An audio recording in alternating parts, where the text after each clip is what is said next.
Welcome everybody today to our Mingle Mastermind session. Thank you for joining us. We've got a very special guest, Sunny Anand, who has been a business consultant for over 15 years.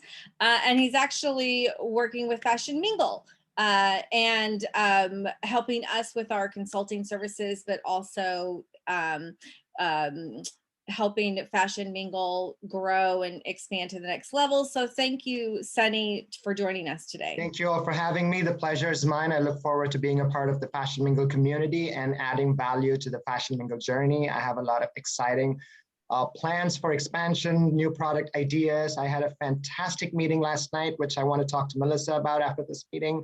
Lots of great opportunities for Fashion Mingle to bring technology to the industry and revolutionize the way connections are made and business is conducted today.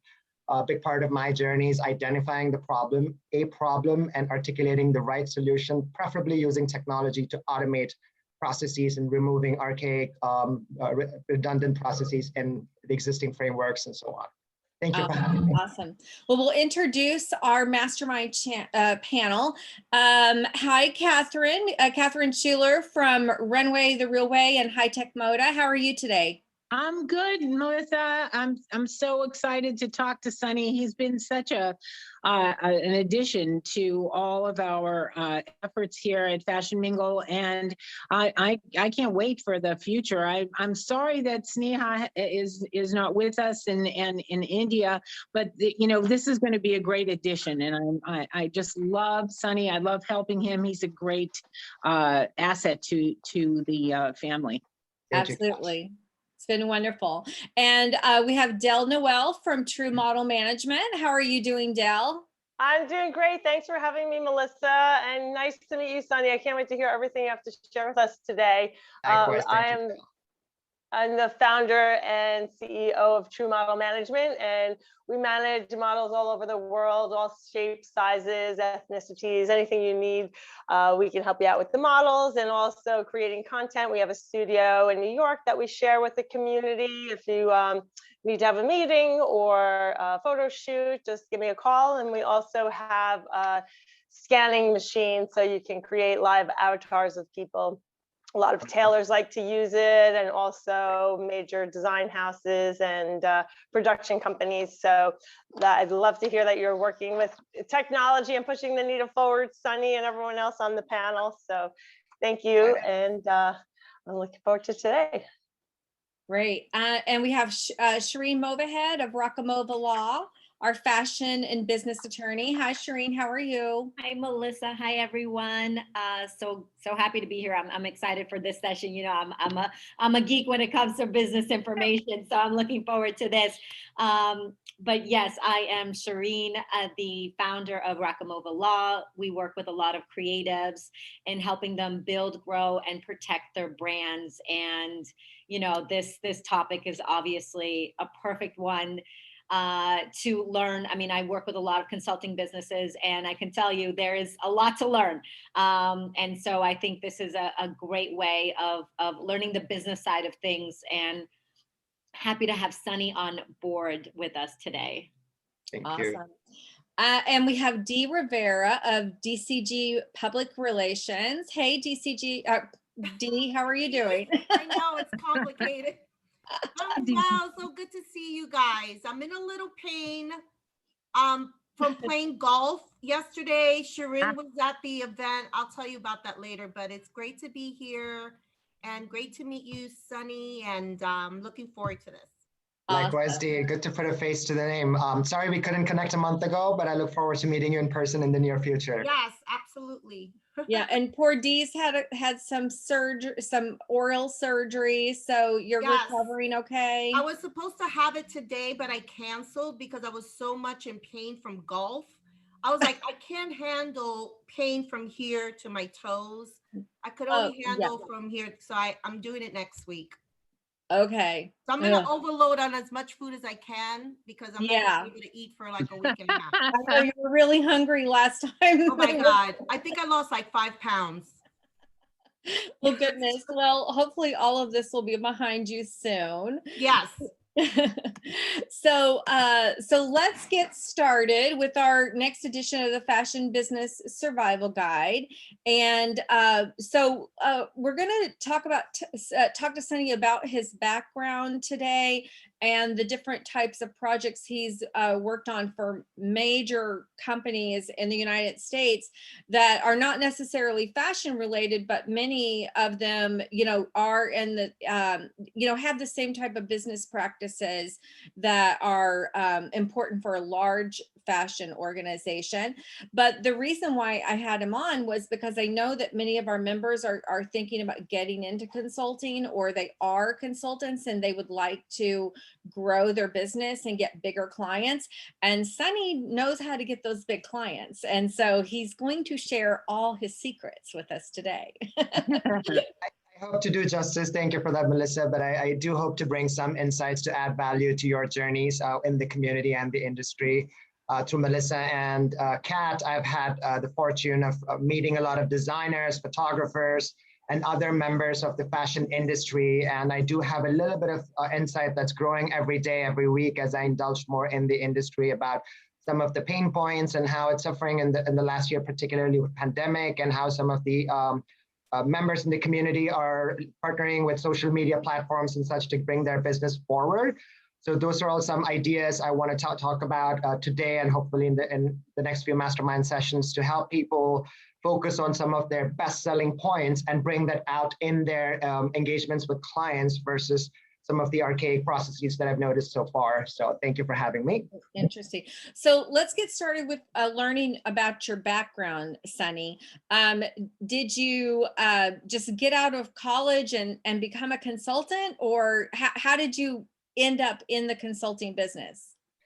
That's a good question. I've always been sort of a people person growing up my whole life. I've done a lot of theater, modeling, acting, and that engages, working with a community of creative mindsets and helping bring an idea forward. I was a student leader, elected student representative, so engaging with the student community and representing their ideas in school, college, and such. So right out of college, I got into the outsourcing industry and helping move large global businesses to Bangalore, India, which is where I grew up and I was raised. And that really taught me a multitude of concepts of business optimization. Large Fortune 100, Fortune 15 companies at that point were trying to optimize their profits and remove redundant processes in their business management, and bring everything under one shared service house. And that helped release a lot of efficiencies in the processes. That's where my journey started. I moved to the US, got my MBA in Chicago, and moved back to consulting, where I started working with large consulting houses like Mercer, which is the largest HR consulting firm in the world, Accenture, which everybody knows. So working with clients to understand what their problems are and figuring out the right optimal solution for the client, and not necessarily what we consultants tend to think is the right solution. Kat, have a question? Is that a hand raised? No. Right. So that's really my background in consulting. I've spent a good decade and a half working with financial services, with large global banks. And in the last 5 to 7 years, particularly, I've had the fortune of understanding regulatory compliance as it relates to banking.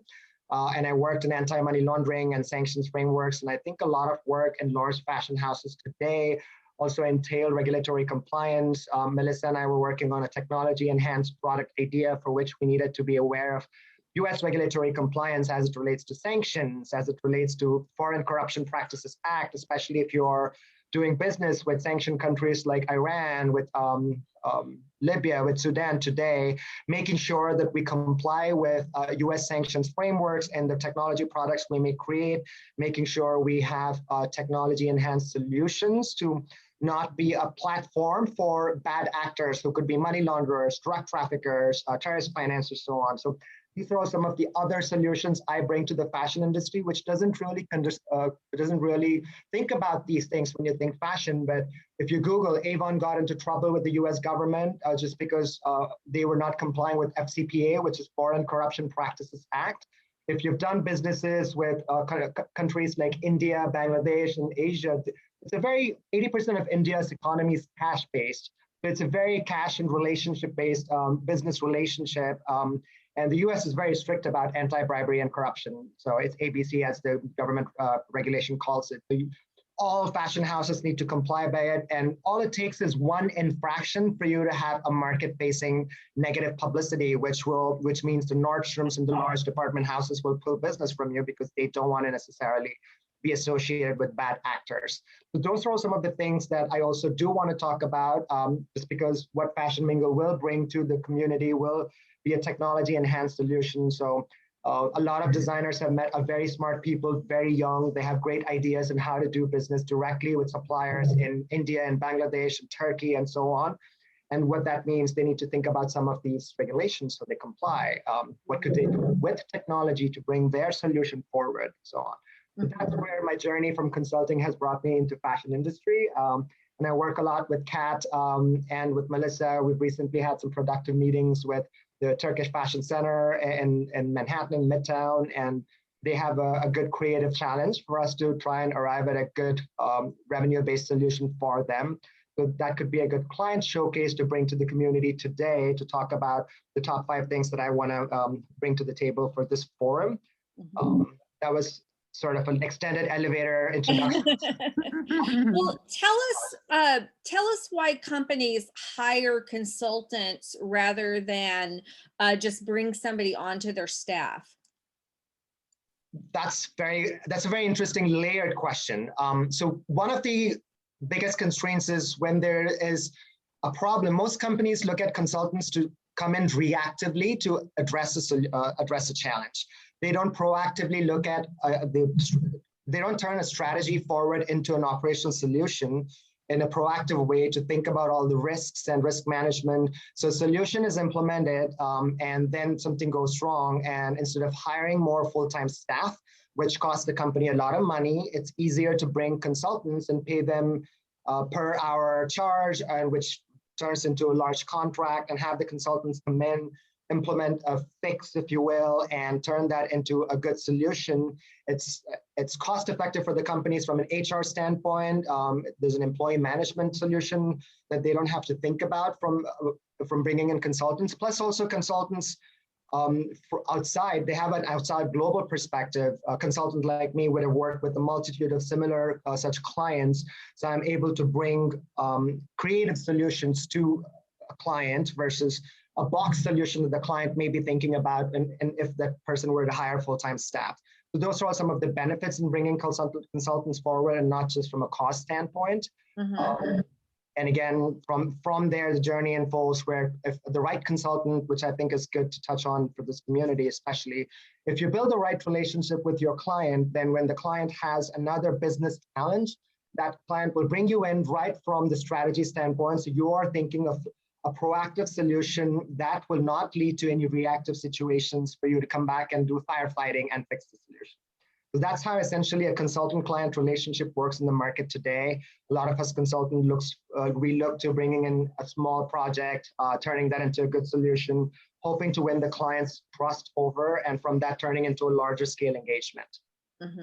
So when you're just starting out, when you were just starting out, and when maybe perhaps we have some listeners who are just starting out the consulting business, how long should you expect a contract to last?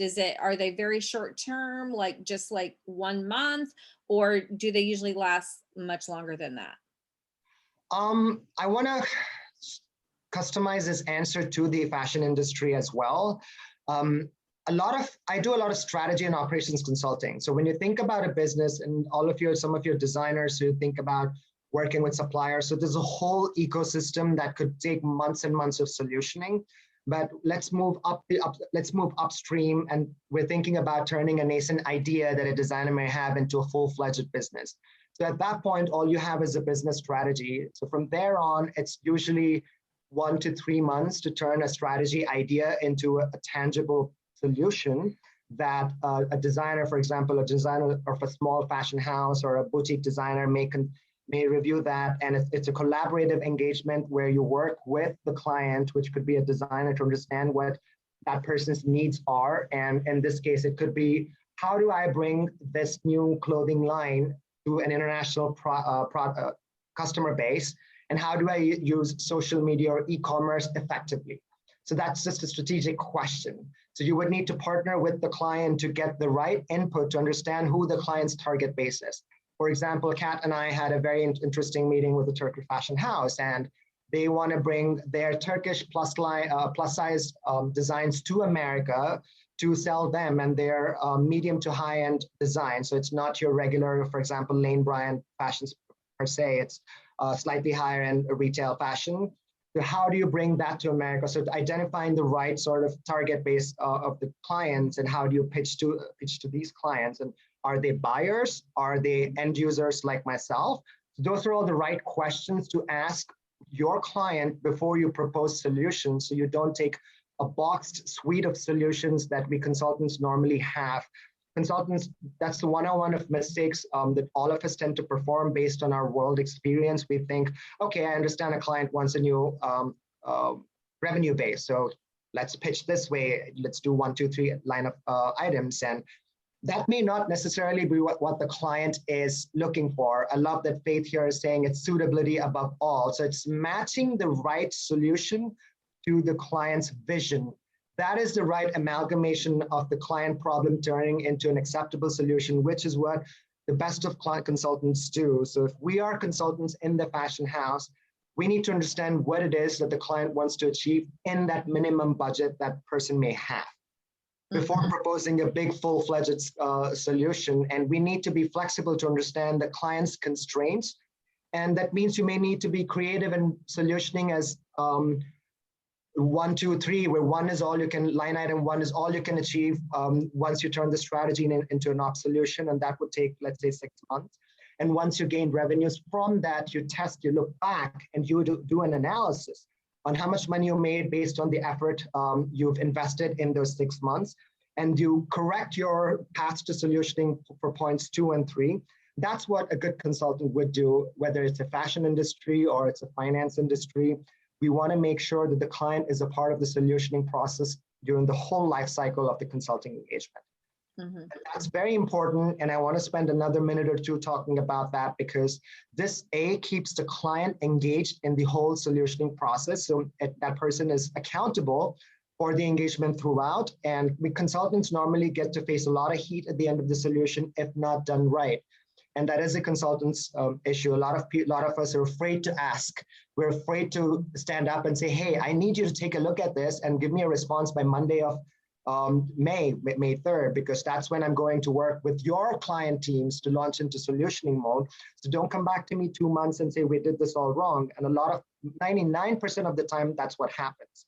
So for example, a design line may be out, and if the client didn't sign off on the vision of how that, let's say the drawing turned out into 5 different clothing lines, then the consultant failed in getting the contract holder or that primary designer accountable for all the solutioning processes. So that's something I urge for the industry to keep an eye on and not do it siloed. It's like the horse's blinders. Just you get a problem, think you have a solution, and keep running ahead, and then meet with the client at the end of the solutioning process.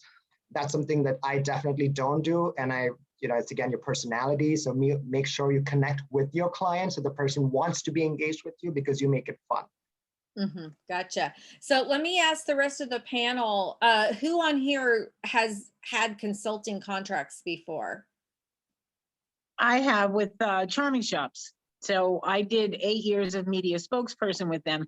They didn't have anyone like me who was in the plus size industry who had the image background. And so I went from city to city and did the morning show, and then went into the retail environment and connected with the customers and helped them with their sell-through and with making recommendations to their customers. So they really couldn't get anybody from the corporate world in their corporate world to do that. It was a very specific task that they needed. And so I was able to do the morning show, get their name out there. I was Catherine's of Catherine's plus sizes. And some of the broadcasters would ask me, how many stores do you have? I said, 425. I happen to have the name Catherine, so Catherine's plus size was a very kind of funny client that I had. But yeah, it was a great situation. As to Sunny's point too, it's like it was a task that only somebody outside the company could do, and connecting to the customers with my shape shopping, figure and fit, and all of the things that I designed for their retail stores. You know, I went out and shook hands, kissed babies, whatever it took to connect to the customers. And the morning show was a really great, you know, kind of you need media training, and a lot of people in the corporate world, they don't have the media training that we do. So it was a good fit, you know, for 8 years. It really worked. It really worked. And who else? Dell, Shirin, or Dee, have you guys had Dee? I guess most of what you do would be considered consulting, isn't it? Yeah, I have long-term contracts and then short-term contracts. I do get approached a lot to do a lot of consulting for Fortune 500 companies. But I'm very careful just because I have my own clients, then I have my own brand. So my plate is very, very full. So I'm very careful who I take on. I was just recently approached because they've been finding me on LinkedIn and I get all these notifications. Oh, you're being noticed, blah, blah, blah. But I'm actually was approached by a health and wellness company recently. They're a Fortune 500 company. And I am signing on with them in June. But for now, that's the only one I really want to, you know, I do take short-term clients, which is a little more easier. Yeah. But yeah, I've worked with clients that want me to market them in the Hispanic market, which has evolved and changed tremendously because now it's Latinx, and now you got to bridge the gap between Latinx and Hispanics, and what's the proper term for that, and blah, blah, blah, blah, blah. So anyway, yeah. Yes, I have. Okay, awesome. Dale, how about you? Yes, I have been a consultant for different types of, mostly project-based and short-term. And I've also hired consultants for multiple projects for my companies. But the ones that I've been hired for, some have to do with the fit and shopping the competition to assess target markets for a brand, and also putting in there, because I was a professional fit model for decades, actually trying to close on myself and really giving firsthand feedback and visiting the stores and checking out, you know, pulling clothes that were on for sale as well as from the factory, and doing comparisons of where, you know, something went wrong, you know, if it wasn't selling, trying to figure out why it didn't sell.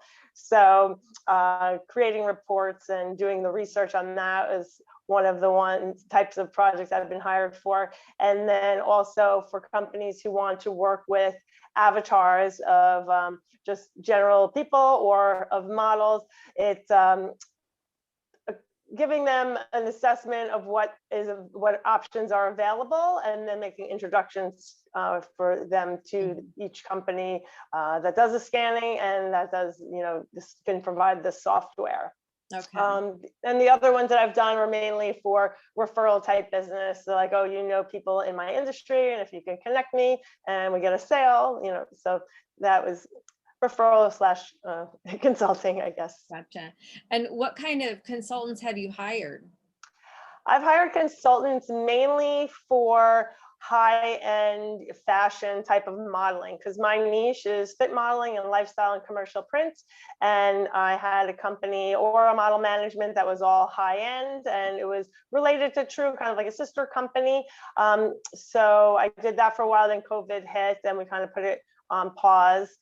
And this, once high fashion comes back again, maybe I'll do that again. But for the most part, it was consulting for things that, like, I might be in the periphery of that industry, but really don't know the ins and outs of how it works. And it worked out great. I've met so many people. That's really smart. So to kind of, if you have an opportunity, or you have a client and you need a little extra help to beef up your experience level, a consultant is a good person to bring on to help you with that. Yeah, absolutely. And like some things the consultant did completely independently and just reported back to me. And then others it would like we would be side by side and making introductions to each other. And it was just a great collaboration. So I highly recommend it because I didn't need someone full time to do this. So it was a great learning, kind of like hiring a mentor too. So it's like they can do the work because you don't have time to do all the work. You learn and it makes it That's a really good point. Yeah, because I know I'm learning a ton from Sunny. So you don't just have a consultant to do the work for you. You're actually learning at the same time. Yeah, like a soundboard too, just bouncing other business ideas because usually people are consultants, they have the entrepreneurial business mind and, good organization skills, things like that. So yeah, I found it very valuable. Yeah. How about you, Shirin? What's your experience with consulting? Well, I mean, I don't know if many people know this, but I actually have a business degree before I went into law school. So I use that in addition to the 15 years of experience I've had working with many, many, many companies to provide consulting services to companies that are, starting up and setting up, and even auditing companies that are in the midst of taking their companies to the next level and wanting to recalibrate to make sure that they're on the right path to success. And of course, as a lawyer, I've worked on many agreements, many consulting agreements, and I just want to add, with consulting, that's a very over-encompassing word because, as you heard, everyone has a different experience and a different type. And really, consulting can be whatever it is that you're offering, whatever your expertise is, depending on, how you want to tailor that. And it's really important to also, when you're getting engaged with a particular client, to outline the scope of those services, because it really does vary, and you need to be as specific as possible so there's no misunderstanding as to what you're actually bringing to the table when you're being hired. Otherwise, it leaves a lot it leaves a lot of vagueness. And of course, that's when problems can occur in a relationship. So yeah, consulting can mean anything. And it's a great way of doing business independently without having to be employed and under the rule of someone else. But you also have to make sure that you, obviously have the expertise to provide that knowledge and that input to that business, and also make sure that they understand what you're bringing and how you're being compensated for it. Well, let's talk about that how you understand your client's needs, but also how that translates to the contract, because I think the most important thing is you go into this relationship with a lot of good communication, so that you started off on the right foot, and that everybody's happy with the relationship at the end. Sunny, do you have any processes you can share about how you make sure that you do understand what the client needs, so that you can actually come up with the solutions in your proposal? Yes, I do. And I love what Shirin said. That's a great segue into launching into this. I find that majority of consultants, this is where they go wrong. And that's why a lot of consultants have, if there's any bad reputation in the market, it's because of this. This is where the journey starts, understanding the client's needs. So what that really means to us as consultants is defining the problem statement. And what does that mean? If your client, let's say a designer, when Kat, Melissa, and I were talking to the Turkish Fashion Center, for example, they want to bring their designers and their styles to America. So that's a marketing problem. But what does our solution mean? Those are sort of the questions we need to ask before defining the problem statement. And what does that mean at a very grassroots level is understanding what the issues are, and in this world of fashion, just identifying the right target population for a particular designer, understanding what kind of marketing solutions that client wants. For example, is it social media marketing? Understanding, is the client also interested in manufacturing solutions to selling that to America? That was another question the client had. So Defining the scope of that contract is very, very critical before translating the problem statement into a solution. And that's really what this understanding the client's needs part of the section means. It's making sure you ask the client open-ended questions to really dive into what are the 1 to 3 things the client wants, even if it is marketing and PR. For example, even in PR solutions, there's Times Square billboards available for to promote a particular client's designs. But if the client's expectation is that the billboard promotion would turn into sales immediately, that is something that must be clarified in the scope statement, because especially in the fashion industry, particularly with marketing and PR, it's hard to translate an investment and an effort into tangible revenues and per unit sales. Yes, with technology, with e-commerce, we could easily tally where a sale came from. Was that from an Instagram advertisement? Was that from another tertiary web advertisement? Or was that from a billboard? Those are all solutions that are available in the market today. But again, that comes at a cost to the client. So when we're understanding the client's needs, we also must ask what the budget for that potential issue solution is.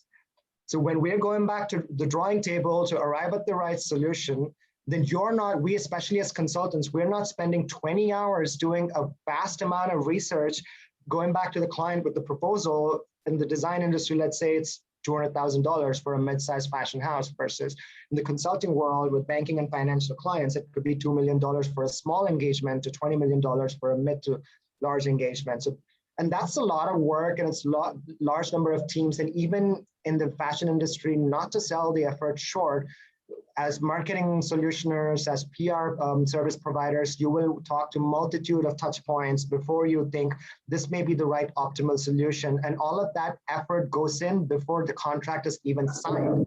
So as consultants, we put in hours and hours of work before a potential client is won over through an actual contract. So we must define this problem statement. We must articulate it into a right issue statement and make sure the client is in agreement with that. And then you translate that to scope of work.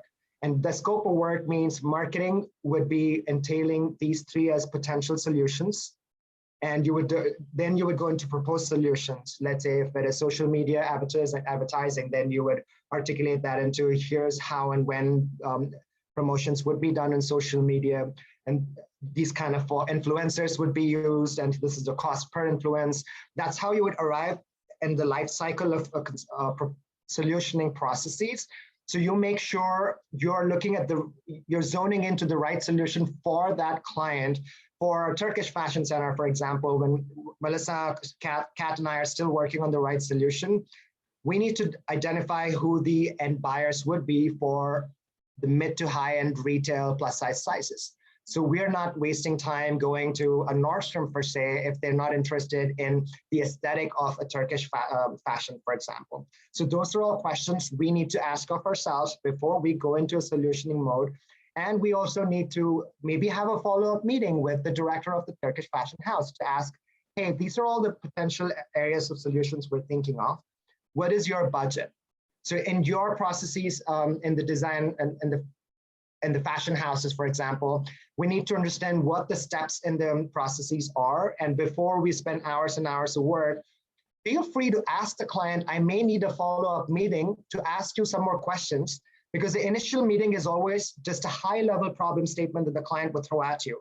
And the clients are very smart. They also want to make sure you're asking the right follow-up questions. A lot of consultants, for fear of competition, for fear of not winning the client, don't tend to ask a lot of open-ended questions. We are afraid to put the client on the spot. I would say don't, because if you're putting your blood and sweat into an engagement, fear will only get you that far. So feel free to be open. And this is where your personality, your interpersonal skills come in, where you're trying to understand who the client is and look around, build a relationship with the client's atmosphere, of their pictures, of the person's travel, talk about that for a few minutes to build a relationship with the client so the client remembers you for specifics of the conversation, and not just making it a business-oriented 1-hour meeting just because we want to get as much information as possible. At the end of the day, whether it's a $25 million contract or it's a $20,000 contract, a person A will want to do business with the person B. no matter how much technology we have, no matter how digitized we think we've got, at the end of the day, we all want to work with people we like. Nobody wants to work with a D-bag who will come up with great solutions, who's probably from, I don't want to use the top 3 consulting house names. I don't want to get into a lawsuit. Shirin's on this call, so you should stop me right there. But those are things we must think of, because we must ask the right questions, but also we must build a relationship with the client so they remember Sunny when we walk away. And I want to use a personal example from the financial services side of it.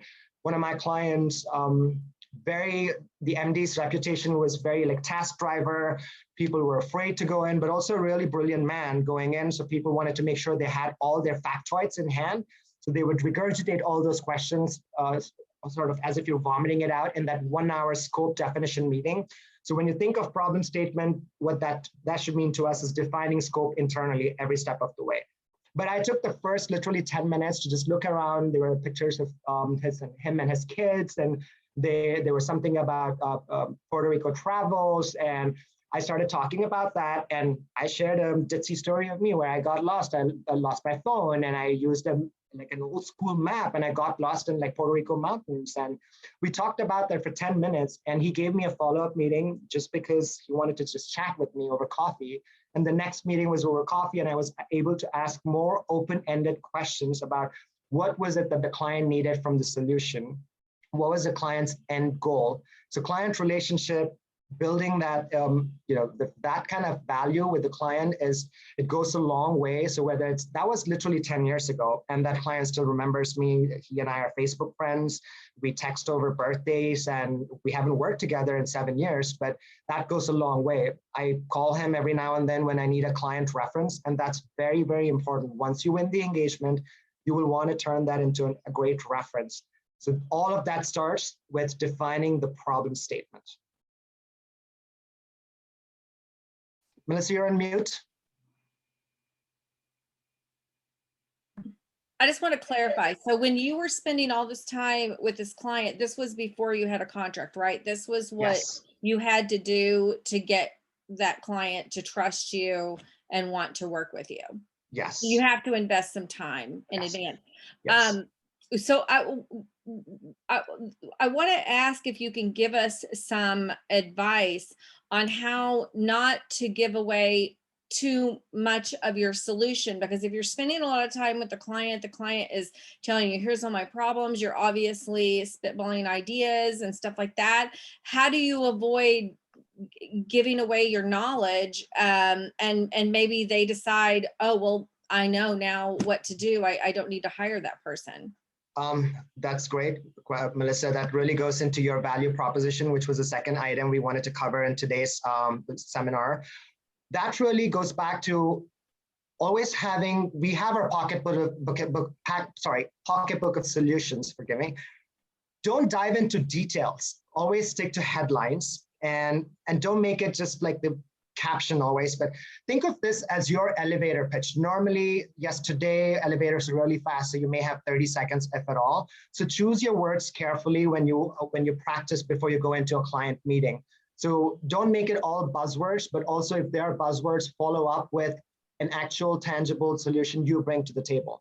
So if it's digital marketing using social media, use an influencer's name that you would potentially use in your solutioning process, and say this person has 350,000 followers and turns one promotion into 2,500 sales. So those are statistics you get from social media advertising promotions today.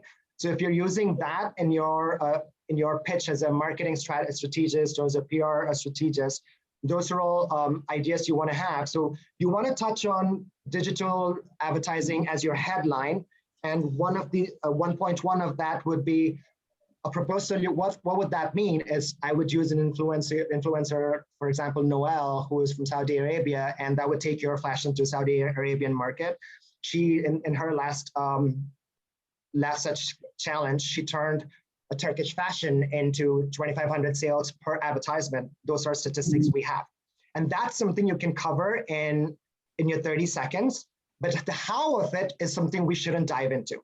And a lot of consultants tend to do that in that 1 hour scope definition meeting.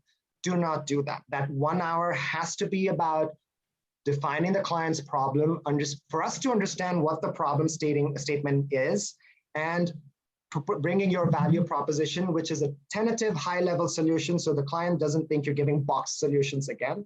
So always say, I need to take this away. Do not say, yes, I got this over and over again. That means you think you know everything about the client. Let's not presume that. You say, that's a great question. Let me take this away. But my understanding is this, A, B, and C. Is this right? Are we on the same page?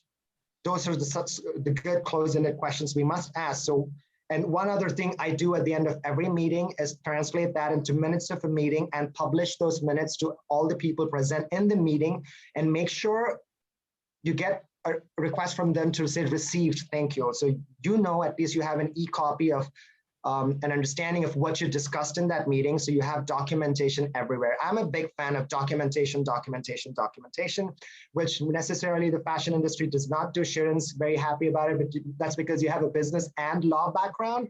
And I work with, especially in banking and financial services, I work with 200 lawyers, if you will, in the last 10 years. So it's a very good training to have, really. You and your client are always on the same page about the same thing. So there are no known surprises. And I assure you, in every consulting engagement, there will always be curveballs that no one would have anticipated, especially when it involves technology implementations, especially when there are people delivering technology implementations. At the end of the day, it's human beings working behind the tech screen. So there will always be unknown surprises, but we can factor for solutions in the known surprises. So our value proposition, going back to that, should entail your headline solutions with what that may mean for the client without disclosing the how. The how has to be in your follow-up contract meetings, only if you're going to translate that into, when you know you're going to win the client, feel free to tell your client, these are all the details that would go into the statement of work. The scope document that you would put in the proposal would essentially have proposed solutions, which would again be what you discussed is the 1.1 influencer A, influencer B, influencer C located in geography A, B, and C. The how of it, the when of it are details that would be in the statement of work once the contract is signed. Because a lot of clients tend to do that. They tend to take your solutions and say, well, we will do this in-house, and they will botch it up. And then they'll come back and say, hey, we're sorry. And they'll come back with another excuse saying, we have a new challenge, would you talk to us? And then you realize essentially with the same project, they're trying to repurpose it because they screwed up on the solutioning process. So hold back on the how and the when, just the what and the headline is all we should disclose until the contract is signed. Okay. That is okay. Do not come from a place of fear, because clients tend to push you and they'll ask you, tell me when you would do that. What is a good time to engage in social media advertising? How many people should you have advertise your solutions on their page? What kind of background should those people have? Those are all the questions they will ask you, and feel free to say, I'm sorry, we can't disclose at this point. That would go into a statement of work. Okay. So define, you wanted to talk about how to define why you, like what makes you the person they should choose. And then also tell us a little bit about finding your ideal client based on what your niche experience is. And this is a great point. I'd love for us to all internalize this to your industry, to your realm of work. When you follow the questions, and the reason I've brought these questions is it's the life cycle of a consulting engagement, irrespective of the industry. You'll meet with a client, you have an initial scope discussion meeting to define the problem statement. Then you bring your value proposition forward. In that meeting, it's a very high level value proposition. And then before you leave the meeting, you throw in a few teasers about why you. And the why you is in multiple levels. On the personal side of things, make sure you make a personal impression.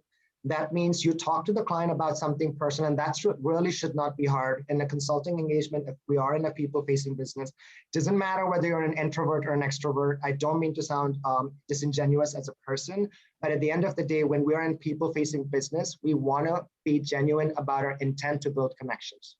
And that just means paying attention to a client's words, paying attention to a client's background. If the person's drinking coffee, I drink.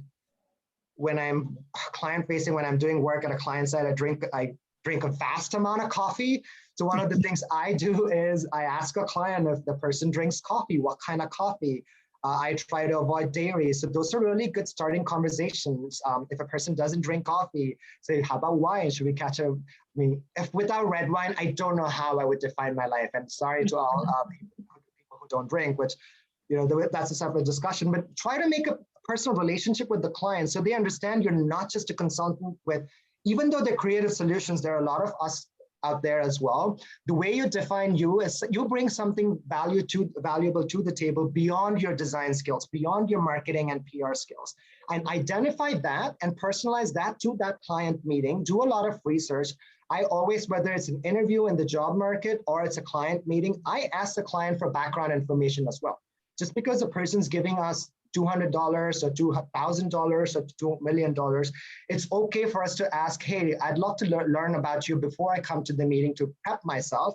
Can you send me your LinkedIn? Because my legal name is not Sunny Anand, but if somebody, any of you did your homework and came to this meeting, then you would have noticed my LinkedIn is my legal name, which is Santhosh Anand. So then you would have read up my profile. And something that I define is the value proposition, the why me part of the answer is, I always wonder what keeps my client up in the night. In my world, particular to banking and financial services, particular to regulatory compliance. That is really what, and my contract holders are SVPs or CEOs and CFOs. So I want to understand what is the big ticket item that worries you if this were to go wrong. That means you want to think risk management. That means you want to think contingency planning ahead of time. So research as much as you can about the client. And those are all excerpts that would come out as teasers before you leave the meeting. To say, hey, I noticed that risk is a big concern for you. So when I come back to you with a proposed solution, I'll make sure there's a risk matrix or there's a risk engagement component in the solution. So you understand for surprises, how we combat risk. That's something clients would love, whether it's marketing or PR. If it doesn't pay off, then that's the risk for clients. So they've invested how much ever money they did, whether it's $5,000 or $50,000.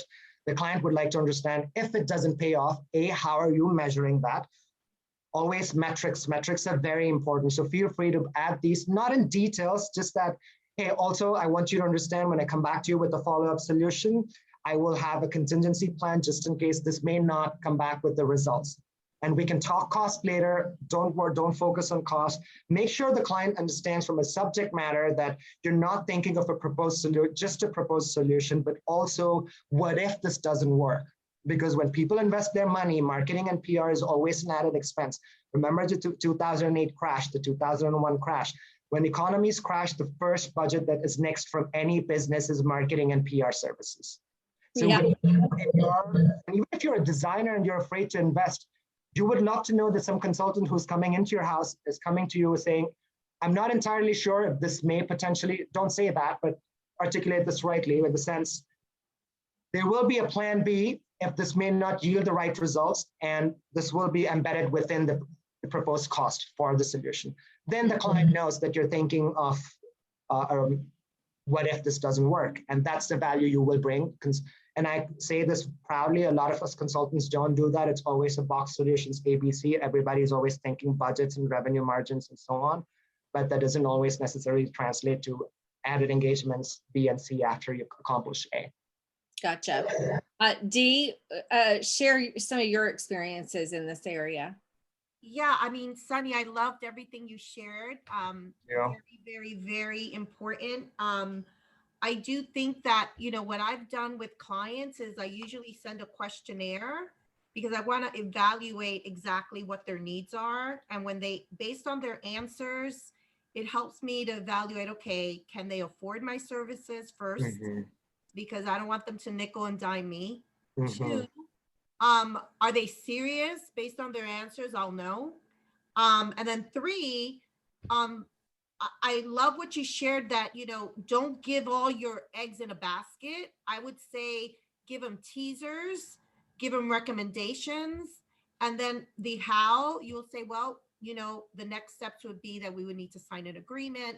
And then I would love to send you a marketing plan spread out with all the logistics and deliverables. You have to be very clear because I learned that the hard way. Yes. When I first started my company, you know, I'm an ideas person. I'm an out of the box person. This is just how my brain thinks. And so I'm always thinking solutions. I'm always thinking, well, what's good for that? What, it just comes to my head. And I remember in the beginning when I started my business, I was giving out gold nuggets everywhere. I mean, people were getting rich except me. And I was like, wait a minute, something's wrong with this picture. And I had to learn that, you give recommendations, maybe one or two, something that they haven't thought about, but then the how, I don't do that because I learned the hard way. Yes. But I do believe that you should give some kind of questionnaire for people to answer on what their needs are. And then that'll help you guide you, the pricing, how long the project is going to take, what kind of, you have to start thinking, you have to do your research, you have to do your work. So that's very, very important. But I always do give recommendations. I only give my friends, hey, I think you should do this, blah, blah, blah, blah, blah, blah, because those are colleagues and friends of mine. Other people, I'm like, and then one thing that you mentioned is funny. It's true that when companies are doing bad, the first thing they do is remove the marketing PR. So that's when you need to go on damage control, especially during COVID. I was on damage control. Before they emailed me, I emailed them. Beautiful. I said, this is what we're going to do with you. COVID is happening, boom, boom, boom. And I was able to retain all my clients because I had to come up with plan B, C, and D. And so it wasn't just the PR. It's like, okay, what are we going to do to kind of spin this to get you out there? And so I think you always have to be ready not to just give this one service, because PR has evolved and changed tremendously. Marketing has changed. Everything's digital. So you constantly have to think of solutions for your clients, because that is why they hired you. Right. Absolutely. So at this point, then we should have the contract. They should love us. Sunny, give us some examples or some tips on how to plan projects correctly so that they have a good chance for success. I'm so glad we're touching on this. And I want to say personally, as someone new into the world of modeling and trying to break into acting, which I've dabbled in my earlier years, this is my biggest pain point. I'd love to say with humility, yet pride, that I'm an excellent project planner. And that's one of my biggest pet peeves, whether it's a client or my own team. We want to go in fully planned into an engagement. It's unfair for us to throw, for example, all the planning work to somebody who's a creative head like Kat. Kat's plus points are in bringing all the elements together, and she would be better utilized as a creative genius in allowing her to do that, so she may add more value to the process of creation versus expecting a Catherine Schuler to also project plan and deliver, let's say, a shooting engagement, a modeling engagement for a client, all of that to be done with pandemic. So, and for example, a simple solution could be, we all know how to write. If you're not comfortable with MS Office, Microsoft Office, or Google Documents, you can just create a matrix, which is a box of what needs to be done, which is all your line items of 20 things or 200 things, depending on the scope and size of the project. And vertical columns would be the who, the when, and what if this goes wrong? So that's a risk element. And the when should be a target date. And the who is person who's responsible for it. And if you're comfortable with MS Office and Google Docs, that one document should be your single source of truth and planning, to also have contact information for the who. That should also have contingency plan if that person fails. For example, if you're booking 20 models for a photo shoot, you should also have backup models. In the world of acting, we have understudies. So if the main character fails to show up, then you have understudies who are consistently engaged, and making sure that the project planning document is your single source of truth during the scope of the entire engagement, versus going in and then figuring out who's there and forgetting something and then say, oh, wait, we wanted to shoot 7 models ideally, but we've covered 5. We may have some great shots. always try to exceed your expectations. And the way we can do that is using existing technologies. It's not the hardest thing. It's not some very complex software you need to use. Yes, there are a million project planning softwares in the market. If you're a mid to large size business house yourself or a business unit yourself, and they don't cost much. I have done at least half a dozen of those kind of project planning software implementations over the course of my career. And I'm happy to give you high level advice, not the how, and again, not the how to do it, but those are all things to please consider. That is what would define your customer experience for the client, and will want to come back and work with you versus going to somebody else because it was too chaotic. It was too chaotic for the designer. It was too chaotic for somebody who was giving you the venue. So those are things we must consider, especially in the course of the pandemic. Those are some lessons I have learned in my consulting experience myself. And as someone trying to break into the world of fashion and entertainment, those are all my observations. There's not usually a project plan document. It's always in the creative director's head, or it's always, and there's a lot of cost cutting in this industry. So there's a lot of work pushed to the creative head of the engagement to get everything together. It's okay for us to push back and say, no, I love that Dee said she doesn't like to be nickel and dimed about an engagement. It's okay to push back and say, hey, I'm sorry, this is not in the realm of my operation. If you want to consider working with me, I will need extra budget. Feel free to make that ask. If you don't, then you will continue to operate in the same mode, because that's how word will spread in the industry. Okay, great. Okay, so let's wrap this up with the ABCs of closing the deal. We've heard this always, our whole life, always be closing. So Sunny, what are your tips for closing the deal? Here's a couple of things. Think about an elevator pitch always. This is how I was trained in my entry into the world of startups and seeking investments for startups.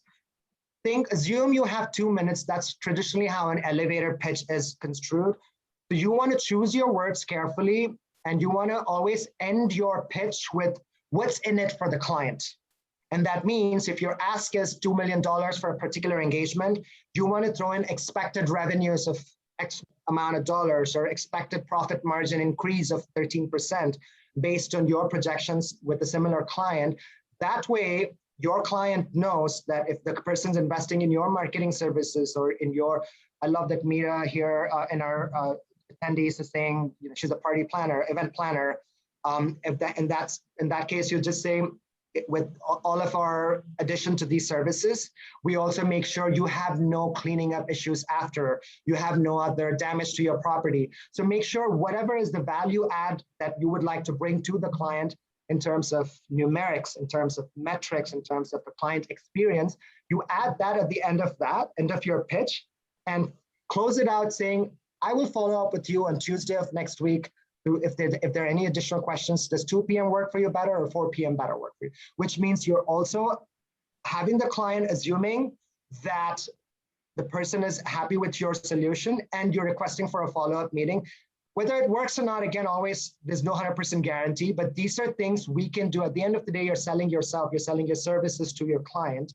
The ABCs of closing is don't ask open-ended, don't ask close-ended questions. Is this better or is that better? No. What would you like to see out of this engagement? Those are questions you should have asked upstream. And when you would have made the takeaways that, oh, the client wants to see an increase in profits. The client wants to see an increase in visibility into the Asian market. So those are things you say, yes, these 3 influencers, for example, in Saudi Arabia, will get you 50,000 new views for your new designs. And that's something I can bring to your table. Let's say, shall we follow up with the proposal on Tuesday of next week? How does that sound? I'll reach out to whoever your gatekeeper might be, and make sure before you leave, you get that on that gatekeeper's calendar, and that's how you leave. If the client doesn't want to work with you, that person will end up canceling the meeting. That's okay. But these are the things we can do to make sure you're always trying to close. Awesome. Awesome. Well, those were amazing tips. Thanks so much, Sunny, for sharing all that insight. We're very, very lucky to have you on the Fashion Mingle team. And it's an honor. Thank you for having me. Well, thank you everybody for joining us, and thank you to our mastermind panelists, and I hope everybody has a great weekend. I also, sorry, I wanted to jump in and say thank you to our attendees. I love that our attendees were typing here in the chat section. So let's do that again in the next few following sessions. We'd love to see you back and bring more people back. Awesome. Okay. Thank you. Thanks, everybody. Have a good weekend. Take care. Bye. Bye-bye.